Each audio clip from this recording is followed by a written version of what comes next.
பிரியமானவர்களே,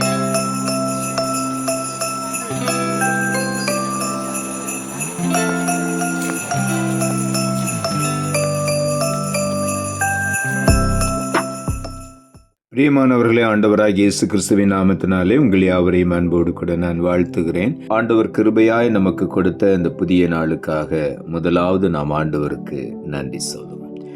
அத்திமரம் துளிர் விடாமல் போனாலும், திராட்சை செடி பலன் கொடாமல் போனாலும், கர்த்தருக்குள் மகிழ்ச்சியாயிருப்பேன், என் தேவனுக்குள் களி கூறுவேன்.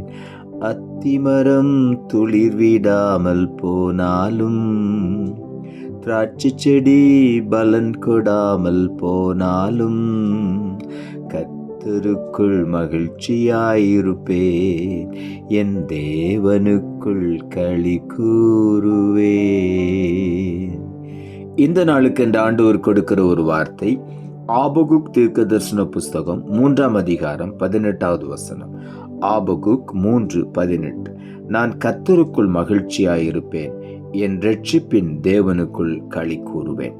அதன் முந்தின வசனங்களை நான் வாசித்து பார்க்கும் பொழுது, அத்திமரம் துளிர் விடாமல் போனாலும், திராட்சை செடியில் பழம் இல்லாமல் போனாலும், மந்தையில் ஆடுகள் இல்லாமல் போனாலும், எது இல்லாமல் போனாலும் நான் கர்த்தருக்குள் மகிழ்ச்சியாய் இருப்பேன் என்று ஆபகுக் தீர்க்கதரிசி எழுதுகிறார்.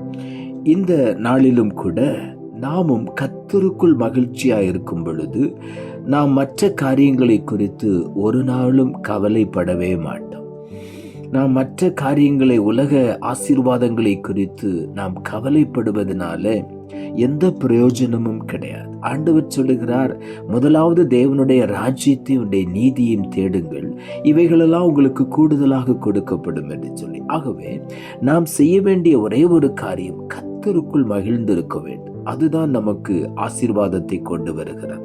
வேதம் சொல்லுகிறது, சங்கீதங்களின் புஸ்தகம் 37ஆம் அதிகாரம் 4வது வசனம், கர்த்தரிடத்தில் மனமகிழ்ச்சியாயிரு, அவர் உன் இருதயத்தின் வேண்டுதல்களை உனக்கு அருள் செய்வார்.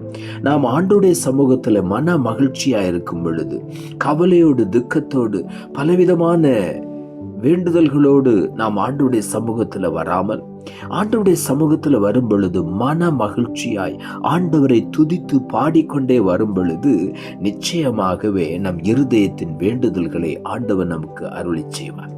சங்கீதங்களின் புஸ்தகம் 90ஆம் அதிகாரம் 15ஆம் வசனம் இப்படியாய் சொல்லுகிறது, தேவரீர் எங்களை சிறுமைப்படுத்தின நாட்களுக்கும் நாங்கள் துன்பத்தை கண்ட வருஷங்களுக்கும் சரியாய் எங்களை மகிழ்ச்சியாக்கும் என்று இங்கே தாவீது எழுதுகிறார்.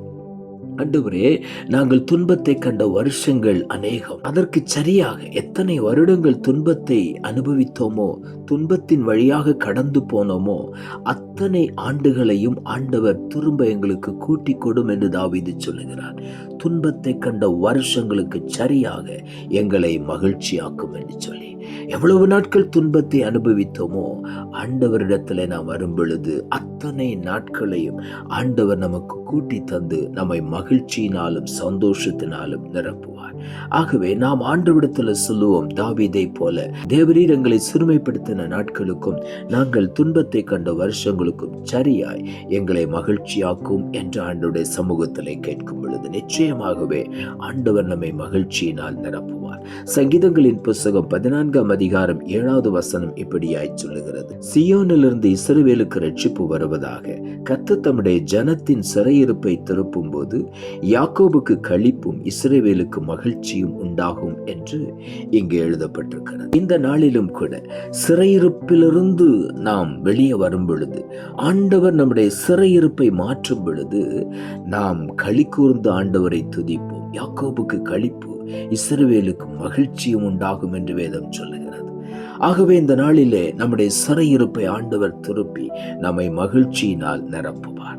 ஏசாயா தீர்க்கதரிசன புஸ்தகம் 51ஆம் அதிகாரம் 11ஆம் வசனம் இப்படியாய் சொல்லுகிறது, கர்த்தரால் மீட்கப்பட்டவர்கள் ஆனந்த களிப்புடன் பாடி சீயோனுக்கு திரும்பி வருவார்கள், நித்திய மகிழ்ச்சி அவர்கள் தலையின் மேல் இருக்கும், சந்தோஷமும் மகிழ்ச்சியும் அடைவார்கள், சஞ்சலமும் தவிப்பும் ஓடிப்போம். கர்த்தரால் மீட்கப்பட்டவர்கள்.